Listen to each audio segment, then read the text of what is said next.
Hello guys, welcome back to new comics. मैं हूं आपका होस्ट मनीष और आज मैं करूंगा review of N one origins issue 1 and issue 2 from Curious Bit publication.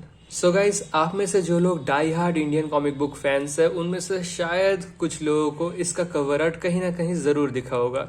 So basically N one origins issue 1 was published in the year 2021 digitally, लेकिन अब N one issue 2 को प्रिंट में पब्लिश किया जा रहा है। सो उसके साथ साथ इशू 1 को भी प्रिंट में लाया गया है। So this is the first time issue 1 is getting a physical copy and इसके साथ साथ इशू 2 को भी रिलीज कर दिया गया है एक साथ।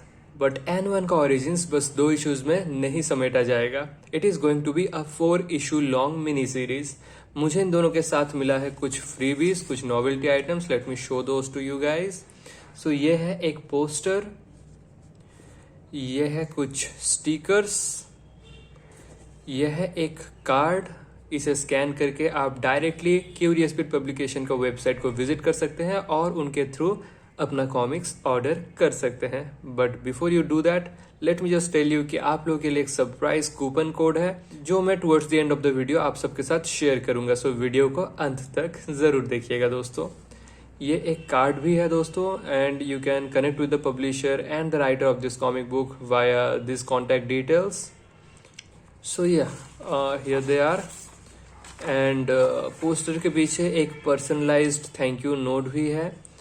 And this are the things that makes this very special. So now let's talk about the plot a bit.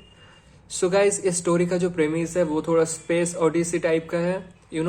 There is a bunch of things mixed together. There is this astronomical things, there is quantum science and future के issues में Indian mythology को भी incorporate किया जाएगा. There is some exploration regarding the bondings of a family. So a bunch of things is going on and हमारा जो main character है, जो प्रोटैगनिस्ट है, उसका नाम है वायु AKA N1। तो इसका नाम N1 क्यों है? And along with N1 there are many other ants. It's kind of like their call signs of sorts. ये लोग यहाँ पर इस कॉमिक बुक के अंदर इसको यूम आतम कहते हैं। सो there is this kind of code names. So ये code names क्यों पड़ा, उसके पीछे बैकग्राउंड डिटेल्स क्या है, ये अभी तक उतना डिटेल्स में एक्सप्लोर नहीं किया गया है, जस्ट फाउंडेशन को ले किया गया है। So I hope you get the idea. So guys, एक और चीज इंपॉर्टेंट ये है कि there is an entity called the sixth. The sixth are basically the villains in this whole story and the fifth and the others are trying to stop the sixth. So I think you guys are a bit confused about who sixth and fifth and everyone else is. And trust me guys, so was I. So ये confusion कहाँ से create हुआ? Let's take a look at that. So pros discuss करने से पहले ही हम लोग शायद कॉन्स डिस्कस करने वाले हैं। कहाँ कहाँ किस किस प्रकार के इम्प्रूवमेंट को जरूरी है, चलिए उन सब चीजों के ऊपर थोड़ा झांकते हैं। फर्स्ट ऑफ ऑल गाइज, हम लोग कहानी शुरू होते ही we are introduced to the primordial time. अब ये प्राइमोर्डियल टाइम क्या है? Who are the first wives? Who is the sixth? ये सारे चीजों को बिना कोई एक्सप्लेनेशन दिए ही सडनली कहानी शुरू हो जाता है। Now the problem with the story is that कि यहाँ पर ये 2050 है, it is 2050, it is 2050 again, but then there is primordial time जो कि क्या है वो क्लैरिफाई नहीं किया गया है।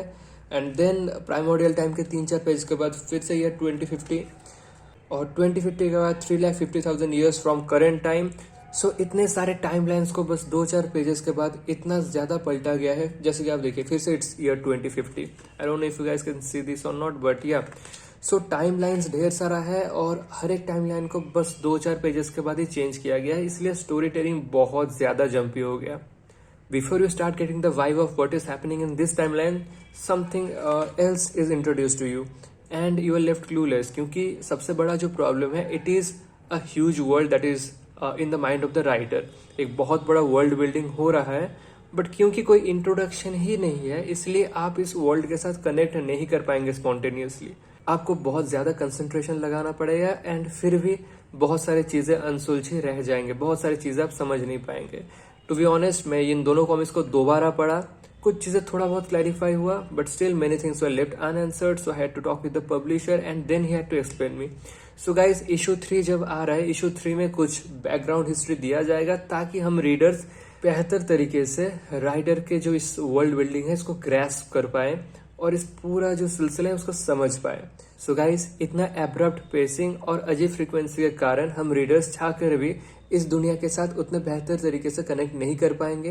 कैरेक्टर्स के ऊपर भी ज्यादा फोकस नहीं दिया गया है। जो कैरेक्टर बिल्डिंग है उसमें भी थोड़ा और फोकस देना चाहिए, ताकि हम जो प्रोटैगनिस्ट है एटलीस्ट उनसे कनेक्ट कर पाए, उनका जो ट्रेजेडीज है, उनका लाइफ का जो अचीवमेंट्स है, वो सारी चीजों को एक्सपीरियंस कर पाए। सो इफ नीडेड कुछ पेजेस जरूर बढ़ाना चाहिए, ताकि कुछ बैकग्राउंड डिटेल्स उसमें डाला जाए, ताकि हम रीडर्स इस कहानी को बेहतर तरीके से समझ पाए।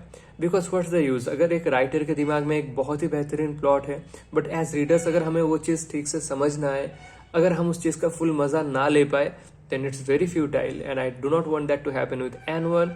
बट देन अगेन बस 2 ही इशू आया है, आगे और भी इसको एक्सटेंड किया जाएगा, सो शायद वहां पर और बैकग्राउंड दिया जाए। बट फिलहाल I am a bit confused, and I guess after reading these 2 issues, you might be confused too regarding what is happening and why it is happening and who is who and what is what. So yeah, storytelling में कुछ issues जरूर है.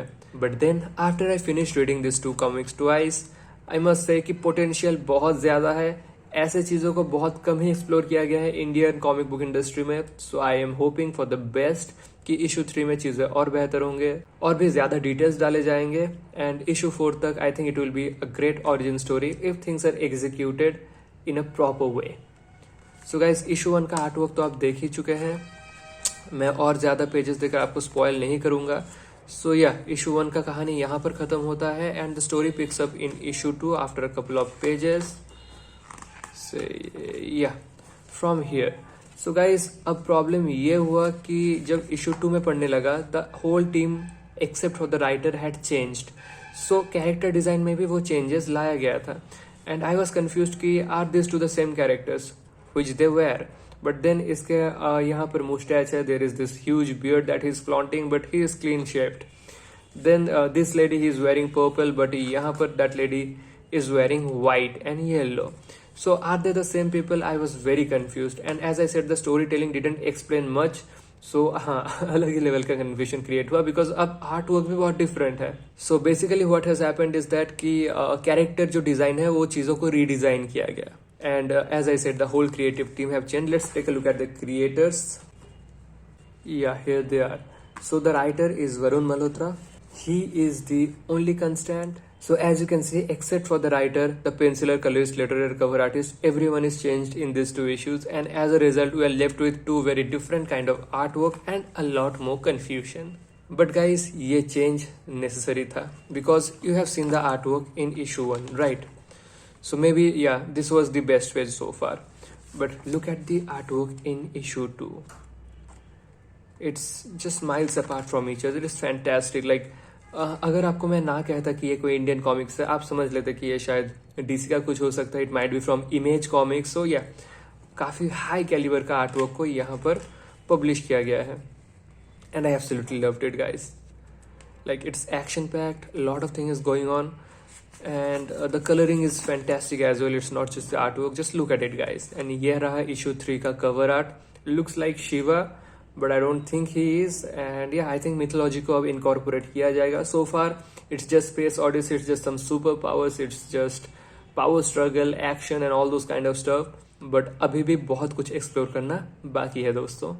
So guys, from what I have heard कि इसी साल के दिसंबर तक बाकी 2 issues को भी लाया जाएगा from Curious Bit Publication. So by the end of this year, N1 Origins is going to get completed.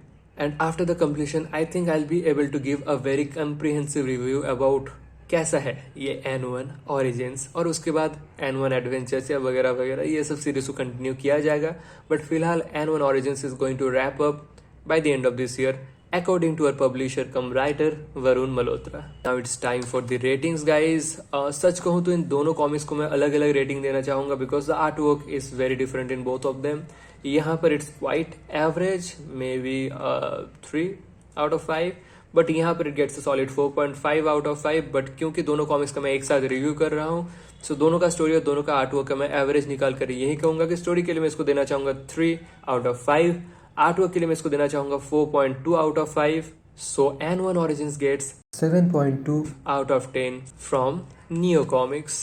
Now let's talk about the size, price and quality. So guys, talking about the size, it's a bit shorter than the standard US international size, as you can see. सो थोड़ा छोटा है size में। The quality is top notch, pages थोड़ा matte finish के हैं, colour production is fantastic, art work in issue 2 is mind blowing, binding को लेकर कोई इश्यूज नहीं होगा, एंड क्वालिटी के मामले में there is no compromise whatsoever. Now let's talk about the price. इसका प्राइस है 280 रुपीज, जबकि इशू 2 का प्राइस है 400 rupees. So it's quite costly, it's towards the expensive range. The number of pages, so issue 1 में है total 24 pages, जबकि issue 2 में है total 32 pages in terms of content. So yeah the price is quite high, but there is a good news guys, and that is coupon code ANNEO15। जी हाँ दोस्तों, अगर आप नीचे डिस्क्रिप्शन में दिए गए लिंक के थ्रू डायरेक्टली पब्लिशर से ऑर्डर करेंगे, आपको मिल सकता है 15% का discount if you use the coupon code ANNEO15। सो इससे आपका थोड़ा बचत हो जाएगा and the price will seam a little less expensive than it was. But publisher के अलावा भी आपके फेवरेट डिस्ट्रीब्यूटर्स के थ्रू भी आप खरीद सकते हैं। There is Comic Mafia, there is comics and other distributors. So yeah जहां से आपका मन करे आप इन्हें खरीद सकते हैं। फिलहाल इशू 3 भी प्री ऑर्डर पर लगा हुआ है with a वॉपिंग 21% discount. So yeah there is that. और प्री ऑर्डर अगर आप करेंगे तो आपको मिलेगा कुछ फ्री नॉवेल्टीज। फॉर एग्जाम्पल इनका प्री ऑर्डर्स पर ये पोस्टर मिला as you can see, but फिलहाल अगर आप इन्हें ऑर्डर करेंगे, बिकॉज इसका प्री ऑर्डर पीरियड ओवर हो चुका है, आपको कोई फ्री गिफ्ट्स नहीं मिलेगा unfortunately. But yeah discount coupon का अगर लाभ उठाना है, now it's really a good time. The coupon code is limited to the first 100 orders. उसके बाद ये कूपन कोड ऑटोमेटिकली डीएक्टिवेट हो जाएगा दोस्तों। सो yeah that's my review. In short यही कहूंगा कि स्टोरी में पोटेंशियल है, बट स्टोरी टेलिंग में थोड़ा फोकस करना पड़ेगा। It needs to be laid out a bit more, things need to be explained more. कुछ बोनस पेजेस के जरिए इस चीजों को एक्सप्लेन किया जा सकता है कि क्यों कैरेक्टर डिजाइन चेंज हुआ, जो कैरेक्टर डिजाइन चेंज भी हुए वो किस आर्टिस्ट ने कैसा बनाया था, उसके बाद दूसरा आर्टिस्ट का इंटरप्रिटेशन कैसा था। इन सारे चीजों को बोनस पेजेस में डाला जा सकता है। The publisher come writer can also give a green page sharing his journey with us. कुछ ऐसे पेजेस के साथ, कुछ ऐसे एक्स्ट्रास के साथ यही फायदा होता है कि रीडर्स डायरेक्टली क्रिएटर के साथ बेहतर कनेक्ट हो पाते हैं, और जब ये कनेक्शन स्ट्रांग हो पाता है, रीडर बेस बिना कोई मुश्किल के राइटर जो दुनिया बना रहा है उस दुनिया का हिस्सा बन पाते हैं। So yeah that's my feedback for ANN1 Origins। Right now it's very difficult to say कि इट्स अ हार्ड पास और a must buy. As I said, I can see the potential, but I don't know how well it's going to be executed in the next couple of issues. But if you love Indian comics, if you loved what you saw in these 2 issues, if you liked my video, you should totally jump in the action and grab your copies of ANN1 Origins issue 1 and 2. So guys, इसी के साथ मैं लूंगा आप सबसे विदा। मिलता हूँ मैं आप सबसे अगले वीडियो में, तब तक के लिए टेक केयर, बाय बाय।